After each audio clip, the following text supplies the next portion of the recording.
பாரதியாருக்கு வணக்கம் சொல்லுகின்ற அதே நேரத்தில் மரியாதைக்குரிய பாரத பிரதமருக்கு எனது நன்றியை தெரிவித்துக் கொள்கிறேன். வந்தே மாதரம் என்போம், மாநில தாயை வணங்குவோம் என்போம் என்ற வந்தே மாதரம் 150வது ஆண்டை பற்றிய பாராளுமன்ற விவாதத்தில் மரியாதைக்குரிய பாரதியார் அவர்களை நினைவு கூர்ந்ததும், வ.உ. சிதம்பரம் பிள்ளை அவர்களை நினைவு கூர்ந்ததும் உண்மையிலேயே தமிழகத்தை சார்ந்த நாம் எல்லோரும் வணக்கத்தை தெரிவித்துக் கொள்ள வேண்டும்.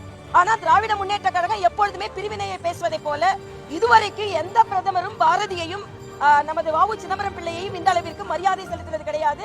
அதனால் பாரதி இன்று இருந்திருந்தால் மரியாதைக்குரிய பாரத பிரதமருக்கு ஒரு வாழ்த்து பாடல் பாடி இருப்பார். ஏனென்றால் தேசியத்தையும் தெய்வீகத்தையும் முன்னிறுத்திக் கொண்டிருக்கிறார். ஆனால் திருச்சி சிவா போன்றவர்கள் திராவிட முன்னேற்ற கழக அறிவாலயத்துல கொஞ்சம் ஆண்டுகள் முன்வரை தேசிய கொடியை அவங்க ஏத்துறது கிடையாது.